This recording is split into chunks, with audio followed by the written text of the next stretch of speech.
kenapa kekerasan perempuan dan anak itu tinggi di Aceh, terutama itu yang dilakukan malah yang kita sayangi sama orang-orang yang dekat dengan anak-anak tersebut. Kalau ketika perempuan sekarang kadang-kadang kita sayang sama mereka karena mereka tidak ada perlindungan kadang-kadang, apalagi ada kejadian seperti di Aceh Besar kemarin itu, padahal yang memperkosanya adalah bapaknya sama omnya, tapi kenyataan juga dilepaskan sama di sidang kemarin, kan sangat kita sayangi. Masih dibilang juga bukan dia, orang lain, dipaksanya anaknya supaya mengaku dengan dia, kan begitu. Itu yang sering terjadi di kita ini, karena perangkat-perangkat ini tidak peka, tidak peka itu namanya, tidak peka terhadap apa yang terjadi. Seandainya peka dengan apa yang terjadi, pasti mereka mencari data yang akurat dulu, baru diputuskan sidang. Itu yang sering terjadi sama anak-anak di bawah umur. Kenapa terjadi itu? Karena agama kita sudah mulai menurun. Ya kan, iman masyarakat Aceh sudah mulai menurun. Seandainya iman masyarakat Aceh ini seperti dulu, mereka takut. Sebenarnya kami sering ambil, itu ada kerjasama dinas sosial, ya kan, syariat Islam, itu harus ada kerjasama. Yang bidang agama harus ada kerjasama dengan agama. Badan daya, itu pendidikan daya. Apa salahnya mereka kerjasama untuk membina? Itu yang nggak ada. Kami tugas kami kan hanya pengawasan, ya kan, anggaran itu kadang-kadang kalau nggak ditaruh bisa, nggak bisa. Kita ngomong harus ini. Kadang-kadang karena yang pegang kendali adalah pemerintah. Kami pemerintahan, tapi itu sering diabaikan, makanya sering terjadi antara eksekutif dengan legislatif tidak pernah cocok. Itulah dia.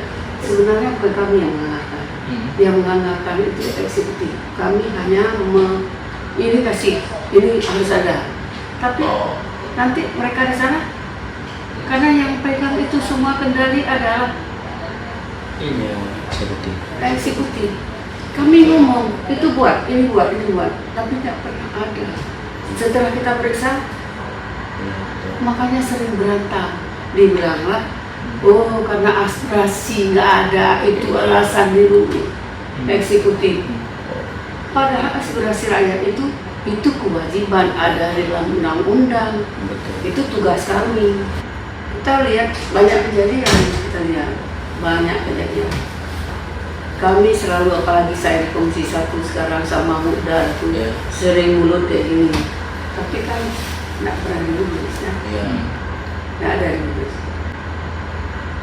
Kami perempuan tetap memperjuangkan hak perempuan sampai saya diserang.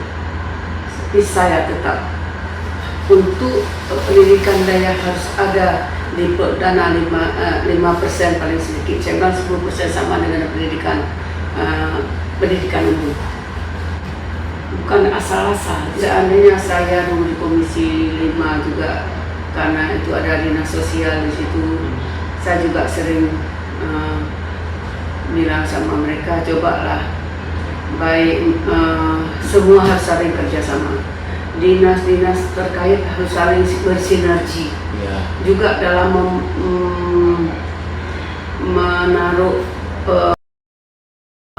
menaruh program-program itu coba bersinergi lah dengan dinas yang ada bersentuhan. Contoh misalnya dinas sosial itu mana-mana dia harus ada. Dengan dinas kesehatan juga dia harus ada. Dengan dinas kesehatan dengan rumah sakit jiwa. Ya kan? Rumah sakit jiwa itu anak-anak yang sudah lepas dari sakit supaya jangan terulang lagi. Orang-orang yang gila itu jangan terulang lagi gila. Dinas sosial coba bina di mana kita membuat program apa yang harus mereka kerja. Juga harus ada dinas disnaker. Dia harus membina anak-anak orang-orang ini yang sudah lepas dari gilanya, harus dia bina. Saya sering ngomong itu, harus mereka bina. Apa programnya? Misalnya, oh dia bisa, apa kemauan dia? Oh ini harus, dia suka buka bengkel, latih, kasih modal. Jangan kita latih aja, nggak kasih modal. Kasih modal mereka untuk bisa bekerja. Setelah kita latih, kasih modal.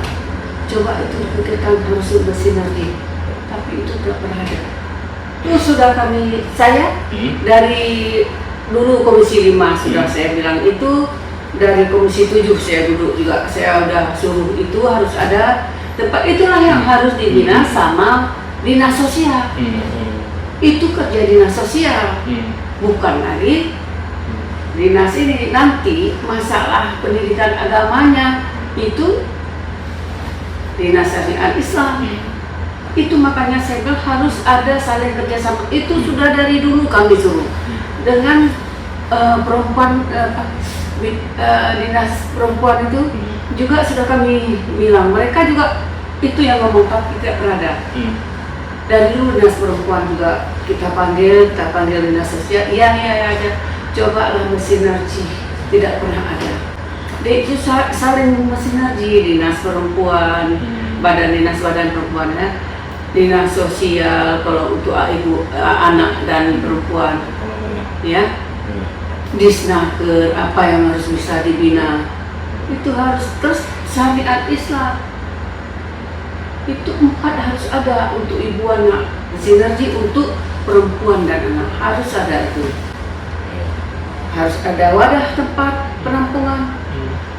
Nanti dibina di situ sama orang, untuk melatih apa, dibina sama dinas disnaker. Untuk agama, pendidikan agama, dinas syariat Islam. Apa? Jangan hambur-hamburkan uang begitu aja. Coba ada program misalnya, tolong dibuat satu percontohan saja. Apakah di Aceh besar? Ini dekat, kita bina sama-sama. Sekarang nggak ada. Saya sudah 3 periode sini, itu aja ngomong nggak ada itu. Kapan terbuka hati tidak tahu kita kapan. Kami hanya berdoa. Itu banyak terjadi sama orang-orang yang pendidikannya rendah, agamanya rendah, ekonominya rendah. Itu banyak terjadi. Ke depan mungkin mari sama-sama, saya harapkan sama anak-anak muda supaya bisa terus, apalagi kalian di media, terus mengungkap apa yang terjadi, terus mengungkapkan aja. Mohon sama dinas terkait untuk bersinergi dalam hal memprogramkan suatu rumah singgah buat anak-anak korban. Jadi itu harapan kami dari dulu.